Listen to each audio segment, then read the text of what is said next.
Hello दोस्तों, एक लंबे इंतज़ार के बाद 23 तारीख को एक खुशखबरी आई कि उत्तर प्रदेश में पुलिस भर्ती की लगभग 60,244 पदों पर भर्ती निकली। दोस्तों, आज के इस वीडियो में हम उत्तर प्रदेश पुलिस भर्ती से संबंधित सभी जितने भी कन्फ्यूजन हैं उनको ख़त्म करने का प्रयास करेंगे। और आवेदन कब से हैं, अंतिम तिथि क्या है और किसको छूट मिलेगी आयु सीमा में, सिलेबस क्या है, परीक्षा का पैटर्न क्या है, किसको कितने नंबर की छूट मिलेगी, जैसे जो भूतपूर्व सैनिक को कितने वर्ष की छूट है, या फिर एनसीसी का जिनके पास सर्टिफिकेट है उनको कितने वर्ष की छूट है। ठीक है, आप सब अच्छे होंगे ऐसी मैं आशा करता हूं। और सभी साथियों का हमारे YouTube channel hello Hindi academy पर स्वागत है। जिन्होंने चैनल को सब्सक्राइब नहीं किया है वो सब्सक्राइब कर लें। ठीक है, बढ़ते हैं दोस्तों। यह जो विज्ञापन है यह 23 दिसंबर का है दोस्तों, यह एक ऑफिशियल नोटिफिकेशन है। इसमें जो बताया गया है कि यह विज्ञापन एवं अन्य सुसंगत सूचनाएं बोर्ड की वेबसाइट, या दोस्तों वेबसाइट है, यहीं पे आपको जब आवेदन चालू होगा तब यहीं पर आपको जाके आवेदन करना होगा। uppbpb.gov.in पर उपलब्ध होगी। मतलब दोस्तों, जब से आवेदन चालू होगा ये जो आपको आवेदन प्रक्रिया है या इस वेबसाइट पर पूरी करनी होगी। बात करते हैं यहाँ पर आरक्षी नागरिक पुलिस के पदों पर ग्रेड पे जो बैंड है वो 5200 से 20,200 है। दोस्तों, यह ग्रेड पे जो है वह 2000 ग्रेड पे है और लगभग जो वेतन बनेगा आपका शुरुआती दिनों में वह होगा 21,700। अब यहाँ पर देख लेते हैं किस श्रेणी की कितनी वैकेंसियाँ हैं। दोस्तों, अनारक्षित श्रेणी की हैं, मतलब जनरल की 24,102 और ईडब्ल्यूएस की 6,024। अन्य पिछड़ा वर्ग दोस्तों ओबीसी की है, यहाँ पर मैं लिख देता हूँ जनरल, ईडब्ल्यूएस और ओबीसी की है 16,264। अनुसूचित जाति मतलब एससी की हैं दोस्तों 12,650 और अनुसूचित जनजाति की हैं एसटी की 1204। तो दोस्तों टोटल वैकेंसी हो रही है 64,244।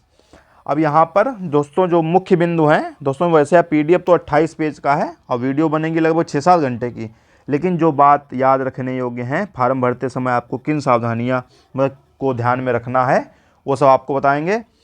ठीक है, यहाँ पर ऑनलाइन आवेदन शुल्क जमा करने की जो प्रारंभ होने की तिथि है या 27 दिसंबर से दोस्तों, 27 दिसंबर से ऑनलाइन आवेदन चालू हो जाएंगे। और ऑनलाइन आवेदन जमा करने की अंतिम तिथि है वह 16 जनवरी है दोस्तों।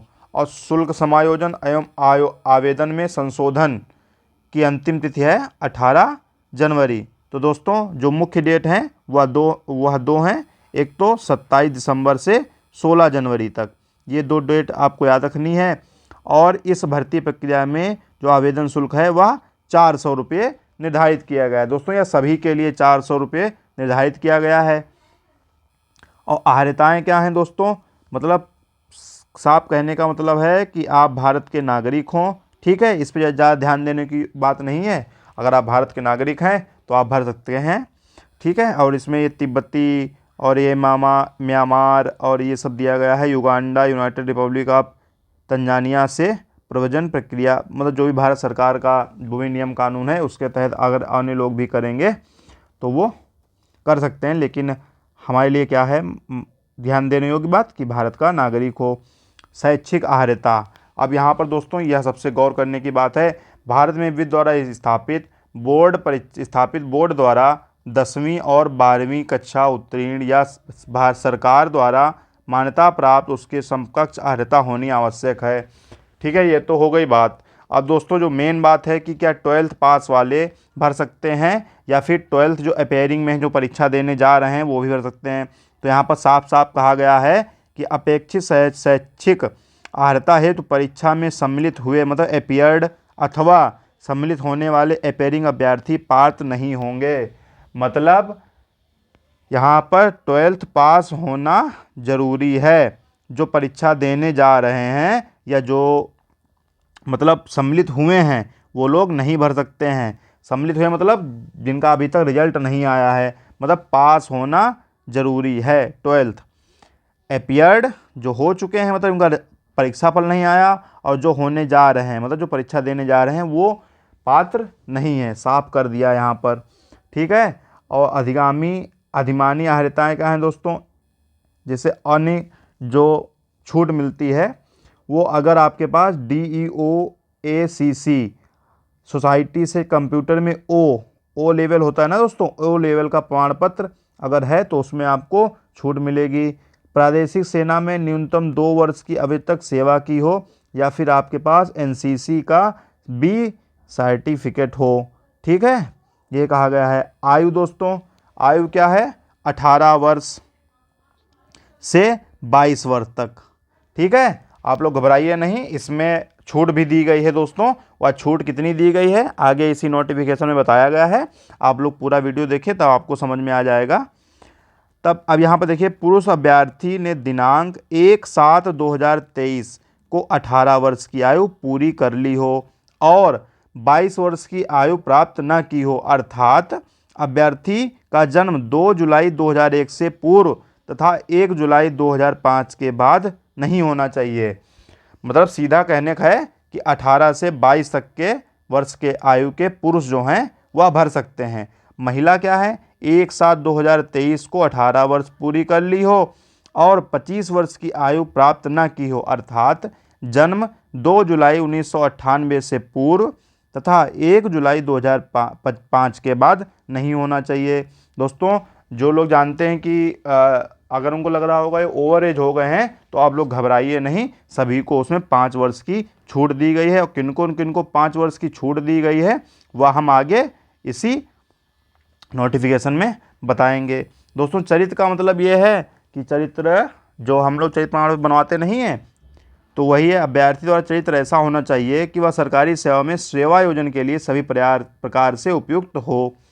अब आगे देखते हैं, वैवाहिक स्थिति दोस्तों, मैरिड अनमैरिड दोनों कर सकते हैं, लेकिन वो लोग नहीं कर सकते हैं जिनकी 2 पत्नियां हैं या किसी लड़की के 2 पुरुष हैं। इसमें साफ साफ लिखा गया है कि नियुक्त के लिए ऐसा पुरुष अभ्यर्थी पात्र न होगा जिसकी 1 से अधिक पत्नियां हों या फिर ऐसी महिला पात्र न होगी जिसके 1 से अधिक पुरुष हों, मतलब पति हों। शारीरिक स्वस्थता दोस्तों, मेडिकली फिट होना चाहिए वो आदमी। और लिखित परीक्षा, ये है यहाँ पर मुख्य दोस्तों, हमने यहाँ पर हाईलाइट कर रखा है पहले से। लिखित परीक्षा जो है दोस्तों वह 300 अंकों की होगी जिसकी समयावधि 2 घंटे होगी। लिखित परीक्षा में निम्न 4 विषय होंगे: सामान्य ज्ञान, सामान्य हिंदी, संख्यात्मक एवं मानसिक योग्यता और मानसिक अभिरुचि एवं बुद्धिलब्धि। दोस्तों, सामान्य हिंदी की गारंटी जो है मैं लेता हूँ। ठीक है, सामान्य हिंदी की गारंटी मैं लेता हूँ और आपको पूरा विश्वास दिलाता हूँ कि आपको सामान्य हिंदी, हेलो हिंदी एकेडमी जहाँ पर आप वीडियो देख रहे हैं, इसी चैनल को सब्सक्राइब कर लीजिए। ठीक है, यहीं पर आपको हिंदी की संपूर्ण तैयारी कराई जाएगी। दोस्तों, इसमें हमने पहले कुछ वीडियो बनाए भी हैं। दोस्तों, व्याकरण पूछी जाएगी तो किसी भी परीक्षा की व्याकरण हो, आप लोग हमारे जाइए प्लेलिस्ट में, वहाँ पर देखिए हमने व्याकरण के बहुत सारे टॉपिक, लगभग सभी टॉपिक पढ़ा रखे हैं, तो आप लोग उनको पढ़िए समझिए। बाकी हम प्रीवियस ईयर क्वेश्चन पेपर भी करवाएंगे, मॉडल पेपर भी करवाएंगे। ठीक है, जो टॉपिक नहीं समझ में आ रहा है उसको भी समझाएंगे।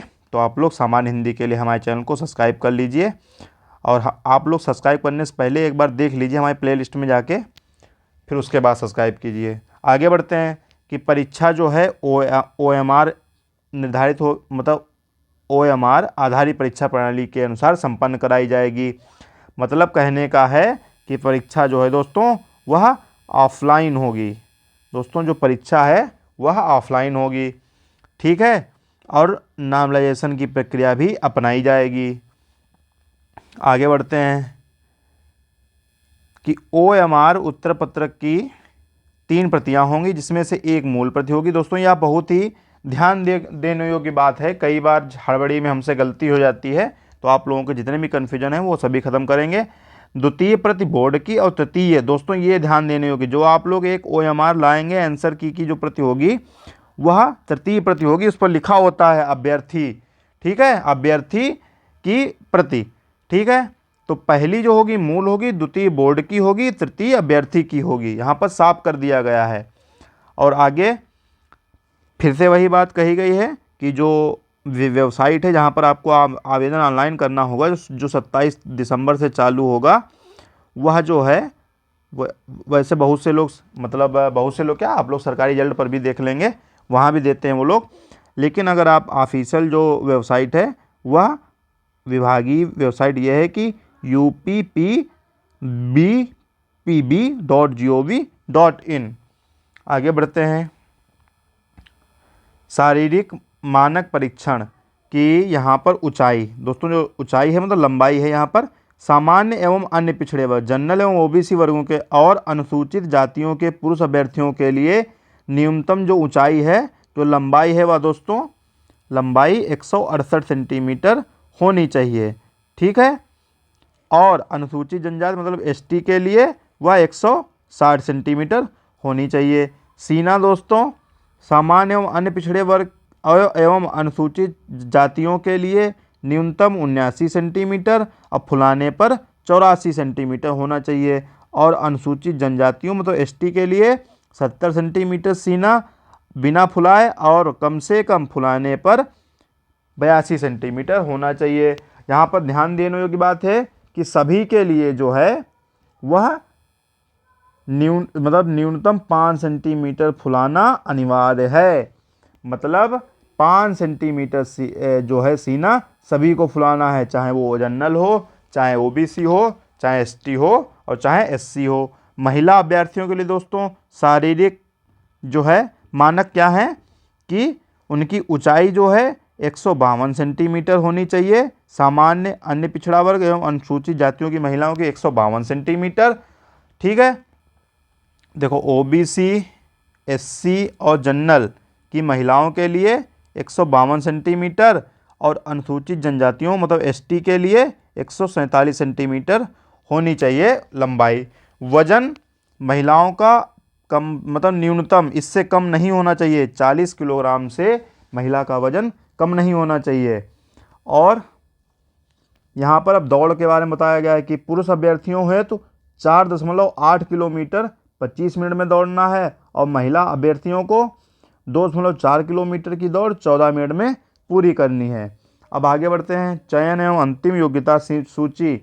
दोस्तों चयन जो है वह पहले होगा रिटेन, फिर होगा फिजिकल, लास्ट में होगा मेडिकल। ठीक है।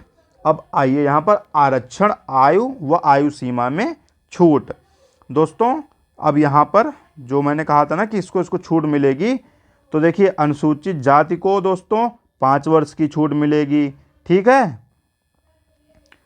और अनुसूचित जनजाति मतलब ये हो गया एससी और ये हो गया एसटी। अनुसूचित जनजाति को दोस्तों उसको भी 5 वर्ष की छूट मिलेगी और ओबीसी को भी 5 वर्ष की छूट मिलेगी। दोस्तों जो लोग मतलब ऊपर देखे होंगे कि 18 से 22 वर्ष मांगी गई है, लेकिन अगर आप 22 वर्ष के हो चुके हैं तो आपको 5 वर्ष की छूट दी जाएगी। मतलब 22 और प्लस 5 साल, अगर 27 वर्ष आपकी उम्र हो रही है तब आप भर सकते हैं। मतलब अगर आपकी 22 से ज़्यादा हो चुकी है तो आप लोग घबराइए नहीं, उसमें आपको 5 वर्ष का मतलब छूट प्रदान किया गया है। तो जो लोग 27 वर्ष के हो चुके हैं वो भी आवेदन कर सकते हैं। दोस्तों यहाँ पर ईडब्ल्यूएस के लिए कोई भी छूट नहीं दी गई है, आयु में कोई भी छूट ईडब्ल्यूएस को नहीं दी गई है। भूतपूर्व सैनिक को दोस्तों 3 वर्ष की अधिकतम आयु सीमा में छूट दी गई है।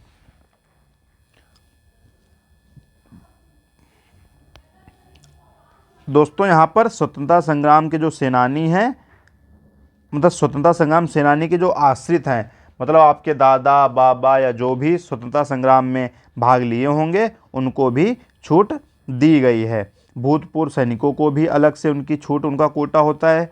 ठीक है। आप इसको अगर डिटेल में पढ़ेंगे दोस्तों तो आपको सारी प्रक्रियाएं पता चल जाएंगी। और आगे बढ़ते हैं। ऑनलाइन आवेदन की प्रक्रिया दोस्तों मुख्य यही है। ठीक है। अगर इसमें थोड़ी सी भी गड़बड़ी हो गई तो फिर आप लोग बाहर हो जाएंगे। अभ्यर्थी बोर्ड की वेबसाइट देखिए है, यही लिखा है कि uppbpb.gov.in पर जाकर ऑल नोटिफिकेशन में जाएंगे, फिर उसके बाद एडवर्टीजमेंट को क्लिक करना होगा। तत्पश्चात आरक्षी नागरिक पुलिस के लिए कैंडिडेट रजिस्ट्रेशन पर क्लिक करेंगे और आगे की प्रक्रियाओं को उसमें पूर्ण करना होगा। अभ्यर्थी सभी आवेदन पत्र के प्रारूप को भरे जाने हेतु निर्देशों को भलीभांति समझ लें, तदनुसार आवेदन करें। मतलब कहने का है कि नोटिफिकेशन पूरी आराम से पढ़ लें, उसके बाद ही आवेदन करें। इसके बाद अभ्यर्थी को आवेदन शुल्क का भुगतान debit card, credit card, internet banking, UPI के माध्यम से करना होगा। अगर आपको कोई दिक्कत हो रही है तो हेल्पलाइन नंबर भी दिया गया है, आप लोग इस पर बात कर सकते हैं। ये हेल्पलाइन नंबर है। अगर आप लोगों को फॉर्म भरने में कोई भी दिक्कत हो तो आप लोग हमारे मतलब चैनल के किसी भी वीडियो में जाके अगर आप कमेंट बॉक्स में कहेंगे, तो अगर इसी में कहेंगे तो अच्छी बात होगी, तो हम आपकी दुविधा को दूर करने का प्रयास करेंगे। और आगे बढ़ते हैं दोस्तों। यहाँ पर शैक्षिक आरक्षण से संबंधित तथा अन्य प्रमाण पत्रों की डिजी लॉकर, मतलब आप डिजी लॉकर अगर चलाते हैं, आपके पास डिजी लॉकर ऐप है, तो उसके माध्यम से आप लोग अपने जितने भी प्रपत्र हैं वह सब अपलोड कर सकते हैं। यह सब सुविधा आपको उसी में दी जाएगी। फोटोग्राफ और हस्ताक्षर, दोस्तों आपको ये सब छोटी बातें लगती होंगी, लेकिन दोस्तों इसका खास ध्यान रखा जाता है। कहीं आपका मान लें 4 साल से आप 5 साल से रास्ता देख रहे थे और फॉर्म आया, कुछ गड़बड़ी कर दिया और आपका फॉर्म रिजेक्ट हो गया, तब फिर आप क्या करेंगे। फोटोग्राफ एवं हस्ताक्षर क्या है दोस्तों, रंगीन फ़ोटो, ठीक है, न्यूनतम उसका साइज 20 होना चाहिए और अधिकतम 50। और हस्ताक्षर जो है दोस्तों, उसका न्यूनतम साइज 5 KB और अधिकतम साइज 20 KB होना चाहिए। और यहाँ पर दी गई है कि चेहरे की छवि स्पष्ट होनी चाहिए जो फ़ोटो अपलोड करेंगे, ठीक है। चेहरे पर अत्यधिक चमक या छाया नहीं होनी चाहिए, मतलब नॉर्मल फ़ोटो होनी चाहिए। और जो फ़ोटो है वह 6 महीने के भीतर ही खींची गई हो, जो नहीं कि 6 साल पुरानी फ़ोटो अपलोड कर दे रहे हैं। सफ़ेद या हल्के ग्रे रंग की सादी पृष्ठभूमि आवश्यक है। जो बैकग्राउंड है दोस्तों वह सफ़ेद हो या फिर हल्के ग्रे रंग की हो। ठुड्डी के से शिखर तक साफ दिखता हो, मतलब कहने का है कि चेहरा जो है वो 80% उसमें दिखना चाहिए। ठुड्डी मतलब जो ठोड़ी होती ना, और शिखर मतलब बाल तक साफ चेहरा दिखाई दे। तटस्थ अव्यक्त हो, मुंह बंद, आंखें खुली हों। और देखिए इसमें कितनी बारीकी से दोस्तों, अगर ये सब बारीकी से लिखा जा रहा है तो मतलब इस पर ध्यान देने हो कि मतलब अगर विभाग ने इसमें सब इतनी बारीकी से लिखा है तो हमको भी उस पर ध्यान देने की बात है। चेहरे के दोनों किनारे मतलब दोनों कान साफ दिखते हुए हों, कैमरे पर नज़र सीधी हो, यानी कि आप टेढ़े मेढ़े देख रहे हैं तो उनको लगेगा ये तो तिरछा देख रहा है, तो फिर दोस्तों वहीं से आपका फॉर्म रिजेक्ट हो जाएगा। और देखते हैं, हाँ ये देखिए जो मुख्य बातें हैं कि आवेदन प्रक्रिया के अन्य महत्वपूर्ण बिंदु। ऑनलाइन आवेदन की प्रक्रिया में अभ्यर्थी प्रथम चरण में अपना पंजीकरण करेंगे, द्वितीय चरण में ऑनलाइन आवेदन शुल्क जमा करेंगे, फिर तृतीय चरण में शुल्क जमा करने के उपरांत अभ्यर्थी पुनः बोर्ड की वेबसाइट पर जाकर अपना आवेदन पत्र पूरे विवरण के साथ भरकर जमा करेंगे। दोस्तों फीस जमा करने के बाद आपको पूरा मतलब फॉर्म भरने की अनुमति मिलेगी और तभी आप पूरा फॉर्म भर पाएंगे। या नहीं कि आपने फ़ीस जमा कर दी, सोचा आप अरे फार्म तो जमा हो गया, निश्चिंत हो गए, लेकिन नहीं, फ़ीस जमा करने के बाद तृतीय चरण में आपको फॉर्म पूरा करना होगा। एक यहाँ पर मुख्य बात और है कि अब बहुत से लोग पूछते रहते हैं ना कि हमारा एक फॉर्म गलत हो गया कि दोबारा भर सकते हैं कि नहीं। तो देखिए इसमें दिया गया है, अभ्यर्थीगण को निर्देश दिए जाते हैं कि उनके द्वारा केवल एक ही आवेदन पत्र भरा जाए। यदि किसी अभ्यर्थी द्वारा एक से अधिक आवेदन पत्र किया जाता है तो उसके द्वारा अंतिम सबमिट किया गया आवेदन ही स्वीकार होगा। मतलब कहने का ये है, आप चाहे 10 फॉर्म भर डालें, लेकिन जो अंतिम वाला फॉर्म भरा होगा जो 10वें नंबर पर, सिर्फ वही स्वीकार किया जाएगा, ठीक है। अब दोस्तों इसमें नहीं लगता कि कुछ आपको बताने की बात है, और ये तो है ही कि बोर्ड का जो निर्णय है वह अंतिम होगा। हाँ, सिलेबस बचा हुआ है दोस्तों, सिलेबस आपको बता देते हैं कि जो सामान्य ज्ञान है दोस्तों, सिलेबस के लिए हम जो है अपने टेलीग्राम चैनल जो है, आप लोग अगर टेलीग्राम पर जाएंगे @hello hindi academy सर्च करेंगे तो दोस्तों वहाँ पर आप हमारे चैनल पर जो चैनल है वहाँ पर डायरेक्ट पहुँच जाएंगे, ठीक है। हेलो हिंदी एकेडमी पर ये हम पूरी PDF डाल देंगे। वहाँ पर मैंने डाली हुई है, नोटिफिकेशन डाली थी, लेकिन ये पूरा PDF नहीं डाला था, अब डाल दूँगा और आप लोग वहाँ पर जाके देख सकते हैं, पूरा आपको सिलेबस मिल जाएगा।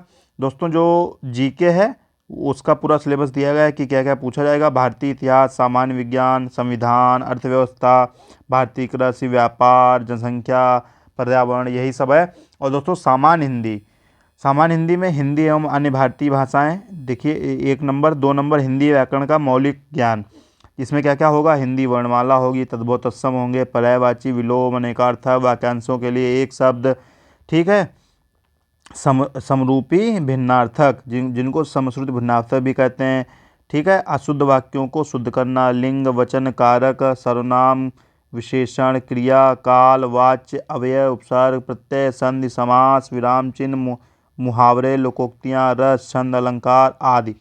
दोस्तों ये सभी मैंने पढ़ा रखे हैं, आप लोग हमारी प्लेलिस्ट में जाकर देख सकते हैं। हिंदी व्याकरण नाम से जो है उसमें सब है।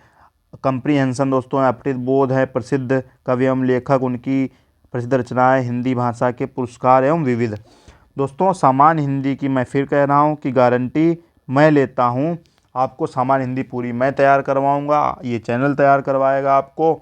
आप लोग प्लेलिस्ट में जाइए, इसमें से 80% क्लासें पढ़ी हुई हैं, और हाँ उसको आप पढ़िए, और हम आपको पिछले साल के प्रीवियस ईयर के क्वेश्चन पेपर भी करवाएंगे, ठीक है। जैसे भी आपकी तैयारी हो हम करवाएंगे, PYQ कराएंगे, मॉडल पेपर भी करवाएंगे, ठीक है। साथ में जो टॉपिक हैं उनको एक बार फिर से पढ़ाएंगे, एक क्या कई बार पढ़ाएंगे जब तक समझ में नहीं आएगा आपको। लेकिन सामान्य हिंदी दोस्तों आपको हम पूरी पढ़ाएंगे, और इसी क्रम में आप हमारे चैनल को सब्सक्राइब कर लीजिए, ठीक है। आगे बढ़ते हैं, आगे हम बढ़ते हैं यहाँ पर। तीसरा जो है संख्यात्मक एवं मानसिक योग्यता, जो तीसरा है वह है संख्यात्मक एवं मानसिक योग्यता, ठीक है। यहाँ पर मेंटल एबिलिटी का जो टेस्ट होगा दोस्तों वह होगा 2 क्रम में, संख्यात्मक योग्यता और मानसिक योग्यता। और आगे चौथा जो है पेपर वह होगा मानसिक अभिरुचि एवं बुद्धिलब्ध एवं तार्किक क्षमता का, mental aptitude, IQ and reasoning ability, ठीक है। इसको 3 भागों में बांटा गया है, मानसिक अभिरुचि, ठीक है, बुद्धिलब्धि और तार्किक क्षमता। यह दोस्तों आपको हम अपने टेलीग्राम चैनल पर उपलब्ध करा देंगे, आप लोग इसको ढंग से पढ़ लीजिएगा। सिलेबस के लिए एक अलग से क्लास बनाएंगे, उसमें डिटेल में समझाएंगे आप लोगों को। तो अभी तक अगर हमारे चैनल को आपने सब्सक्राइब नहीं किया है तो सब्सक्राइब कर लीजिए। जो भी आपके क्वेश्चन हैं, अगर कोई कन्फ्यूजन है तो आप लोग कमेंट बॉक्स में हमें बताइए, और चैनल पर नए हैं तो चैनल को सब्सक्राइब कर दीजिए, वीडियो को लाइक कर दीजिए, अगर काम का लग रहा है तो अपने दोस्तों के साथ भी शेयर कर दीजिए, और उनको भी बता दीजिए कि जो भी कन्फ्यूजन है उनके ख़त्म हो जाएंगे इस क्लास को करके, ठीक है। फिर से निवेदन है कि अगर चैनल को सब्सक्राइब नहीं किया है तो सब्सक्राइब कर दीजिए। मिलते हैं अगली क्लास में, तब तक के लिए नमस्कार, जय हिंद दोस्तों।